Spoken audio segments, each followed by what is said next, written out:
Bonjour à tous, alors bienvenue sur Precious Life, c'est Elsa pour vous accueillir. Alors les amis, comment est-ce que vous allez? Dites-moi, ça se passe bien le déconfinement? J'espère bien pour vous. Aujourd'hui on va parler d'un sujet assez épineux, et quand je dis épineux c'est qu'il est vraiment épineux. Alors aujourd'hui on va parler de la pornographie. Alors quand je vais au fur et à mesure de la vidéo, vous allez voir pourquoi est-ce que j'en parle aujourd'hui.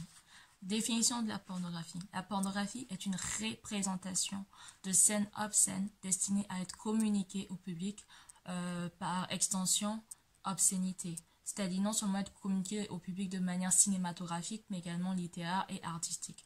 Alors c'est également une expression vile et parfois outrageante de la sexualité. Ok.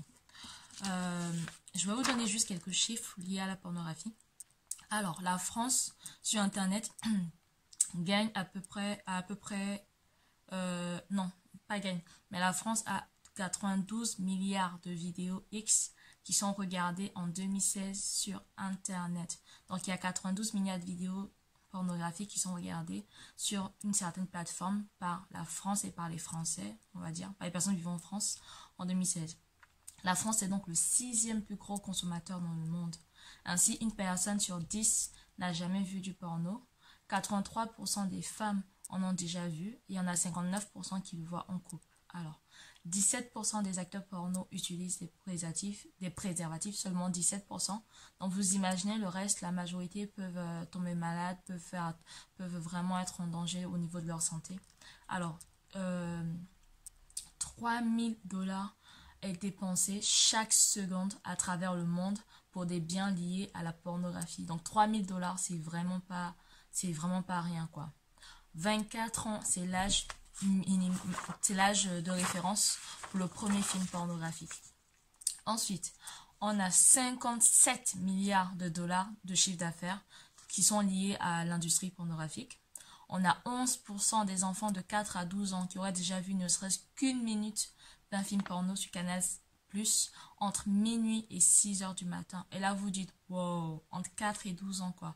Les parents, ils sont où à ce moment-là?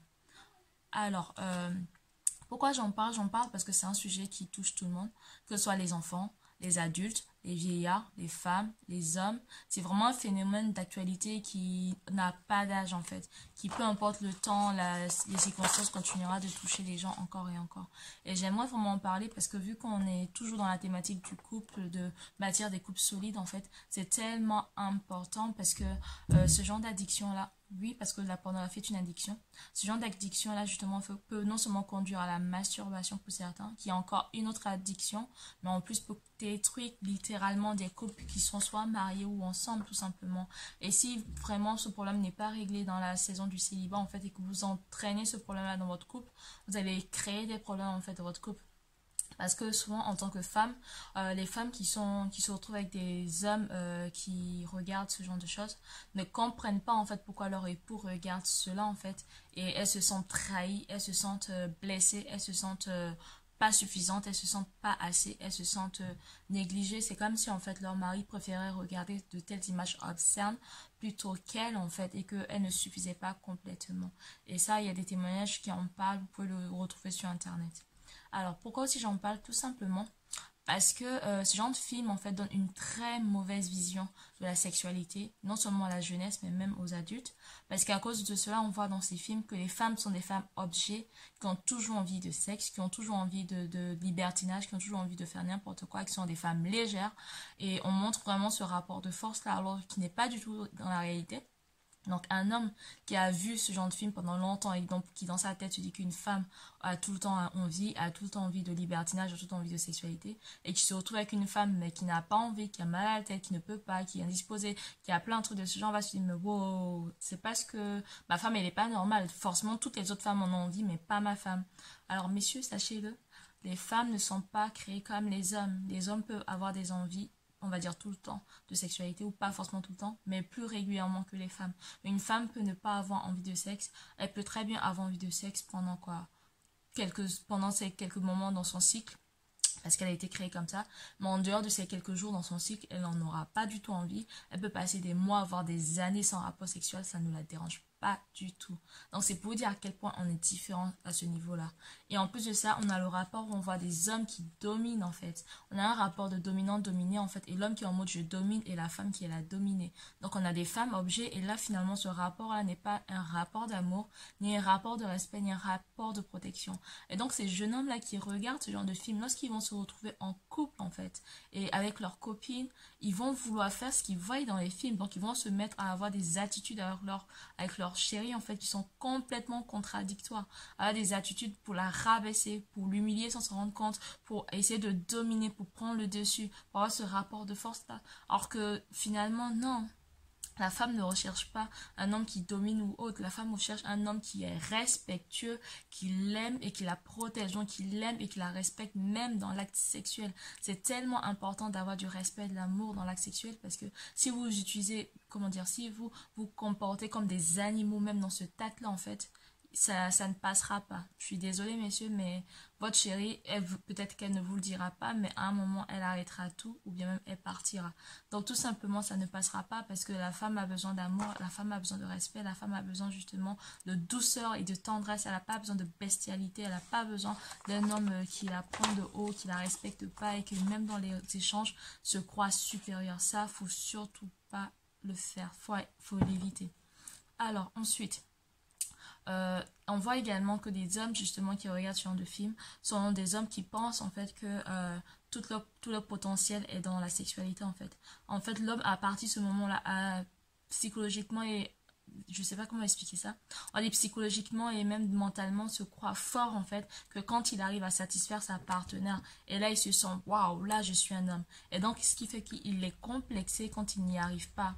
Et donc la majeure partie des hommes finalement se retrouvent complexés lorsqu'ils ont l'impression qu'ils n'arrivent pas à satisfaire leurs épouses ou qu'ils n'arrivent pas tout simplement à le faire comme il faut alors que la sexualité est un art et la sexualité est réservée non seulement dans le cadre du mariage parce que Dieu nous protège justement pour ne pas avoir des relations sexuelles avant, pour ne pas avoir tous ces mauvais souvenirs là qui vont venir hanter nos couples et qui vont fragiliser nos couples non seulement, mais en plus de ça, c'est fait en sorte qu'en fait on puisse avoir un rapport non un rapport de force mais un rapport d'amour en fait. Et il faut savoir que l'homme ne trouve pas sa valeur dans la sexualité, mais un homme est un homme parce que c'est non seulement l'homme de la maison, parce qu'il est présent, parce qu'il aime sa femme, parce qu'il est présent à ses côtés, parce que c'est son épouse, parce qu'il la chérit, parce qu'il la respecte, parce que c'est un bon père de famille.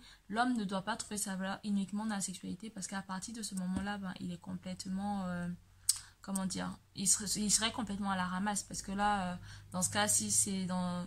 Sinon, ce serait vraiment compliqué en fait. Si un homme retenait sa valeur juste à ce niveau, juste à la manière dont il satisfait sa partenaire, alors qu'on sait très bien que toutes les femmes sont différentes, que tous les hommes sont différents et qu'un couple, lorsqu'il se forme, il est complètement différent. Donc un couple peut pas peut-être s'attendre à ce que la première fois tout se passe de manière parfaite, comme si en fait ils l'ont toujours fait alors qu'ils se connaissent pas. Chacun d'eux ne connaissent pas le corps de l'autre et souvent certaines personnes même ne connaissent pas leur propre corps. Donc quand c'est comme ça, en couple c'est hyper compliqué en fait de se dire ok, notre première fois va être parfaite de A à Z, que ça va être le paradis si vous voulez, alors que pas du tout. La sexualité ça demande du temps, ça demande de la tendresse, ça demande de se disposer dans l'acte sexuel justement. C'est quelque chose de beau qui a été créé par Dieu, mais c'est quelque chose de beau qui amène quelque part. Et Dieu l'a créé pour une raison dans le cas du mariage, pour qu'il soit protectif et pour protéger non seulement les femmes mais protéger en fait de toutes ces choses là, de personnes qui pourraient utiliser cette sexualité là pour la faire dévier.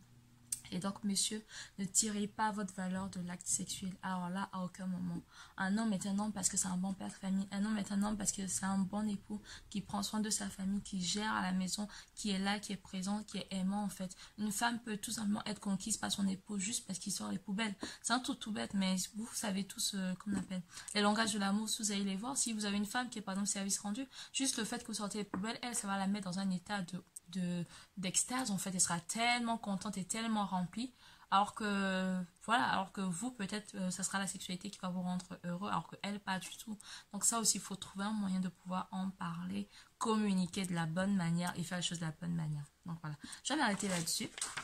Alors je vais continuer la suite. Alors les hommes et les femmes sont donc différents. Donc on voit que les besoins des hommes sont complètement différents des besoins des femmes. Comme je le disais, dans un couple Une femme peut se passer sexualité pendant longtemps et en fait un homme peut ne pas comprendre pourquoi est-ce que sa femme n'en a pas envie ou pourquoi est-ce qu'elle n'en veut pas ou pourquoi elle est fatiguée ou pourquoi elle a mal à la tête. Tout simplement parce qu'une femme ne pense pas à ça toute la journée. Elle a plein d'occupations, elle est occupée à faire 10 000 choses à la fois. Donc finalement on va dire la sexualité devient le cadet de ses soucis.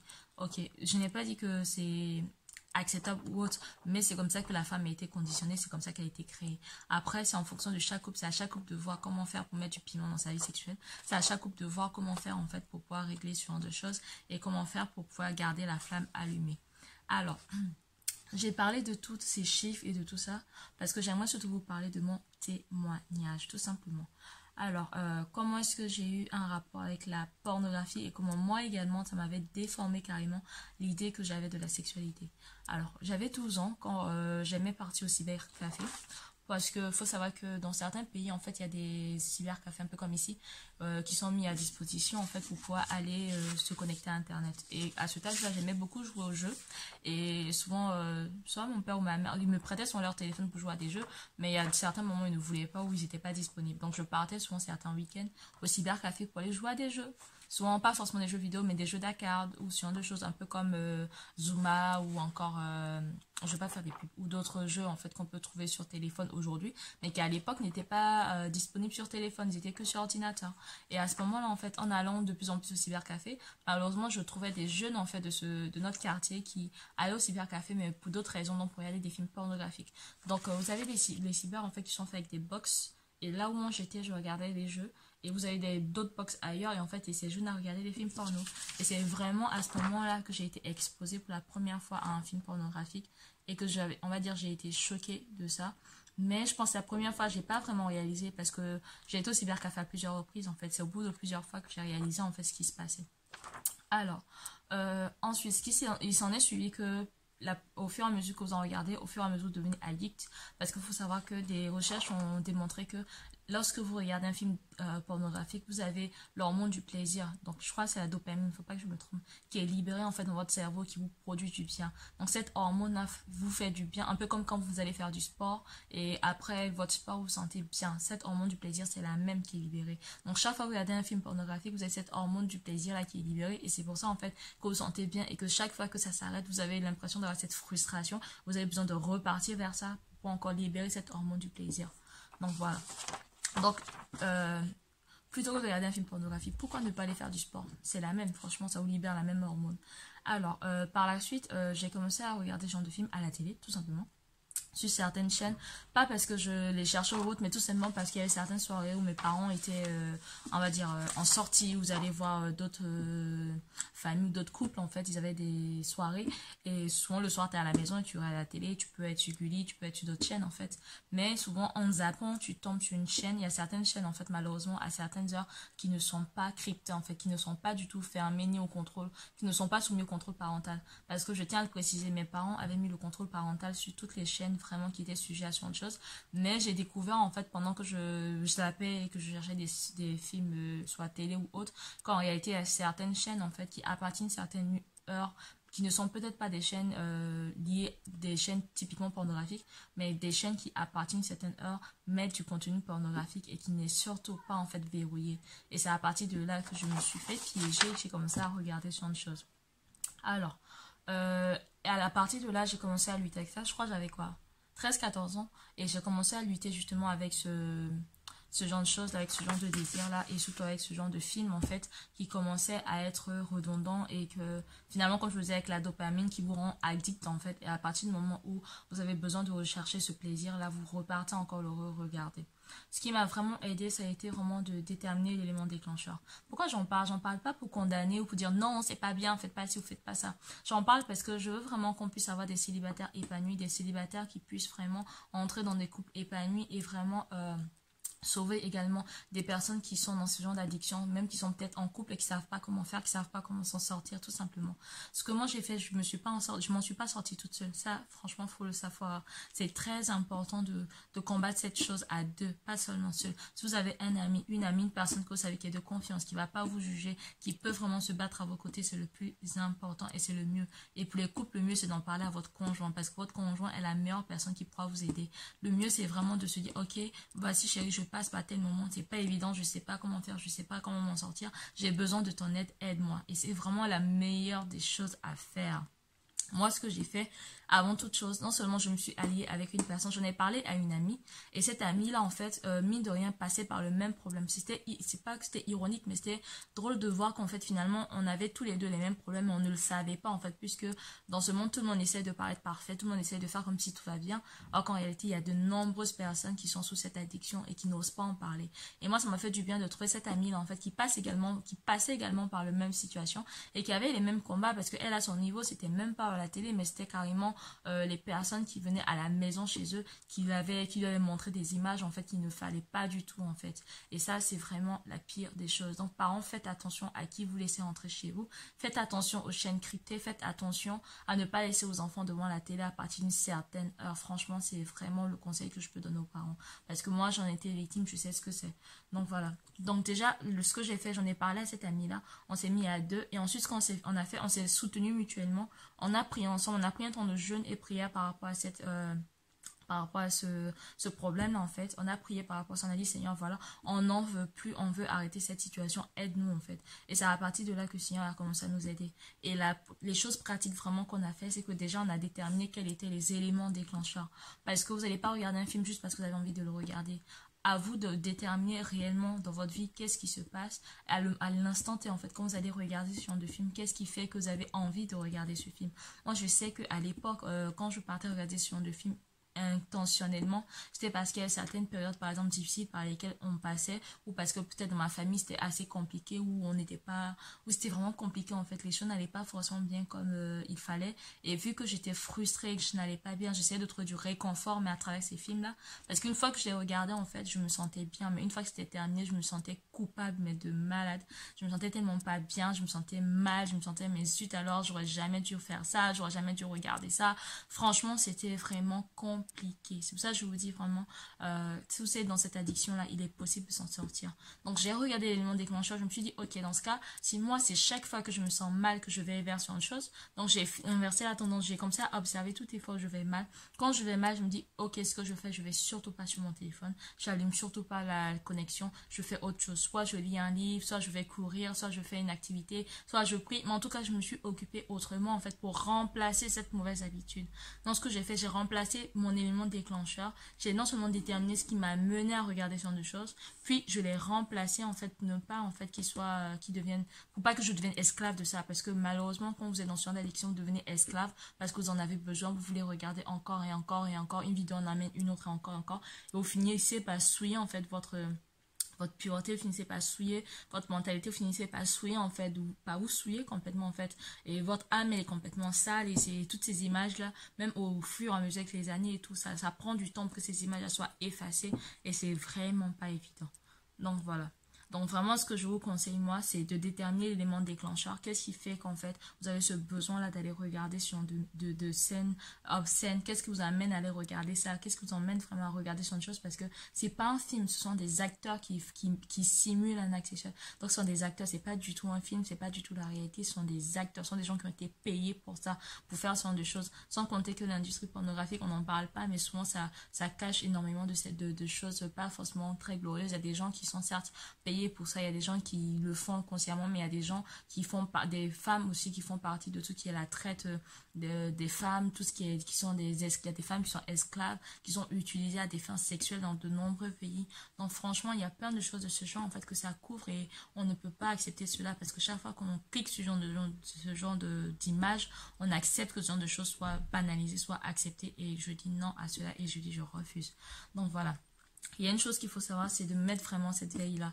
Et moi, avec cette amie, on s'est dit, ok, on va lutter ensemble contre ça. Toutes les fois où, par exemple, on a envie de regarder sur une chose, ou bien on se dit qu'on a l'impression qu'on va chuter, la première chose qu'on faisait, c'est qu'on appelait l'une ou l'autre, on s'envoie un message pour dire, voilà, là, je suis désolée, mais vraiment, là, ça commence à être chaud, j'ai envie d'aller regarder, qu'est-ce que je fais? Et on s'appelle, on parle, on en discute, et on trouve une solution. Et c'est ainsi de suite. Un pas après l'autre, que réellement j'ai été délivrée de la pornographie, et que je peux dire qu'aujourd'hui, ben, ça fait plusieurs années que j'en regarde plus, en fait, parce que j'en ai été délivrée. Et c'est pour vous dire que c'est vraiment quelque chose de pas évident, c'est un combat réellement de chaque jour. Faut pas se dire que parce que ok, je n'en regarde plus, c'est terminé, voilà, moi je suis safe. Non, c'est comme l'alcool, faut vraiment faire attention. À partir du moment où vous dites que je n'en prends plus, faut vraiment rester sur ses gardes, en fait.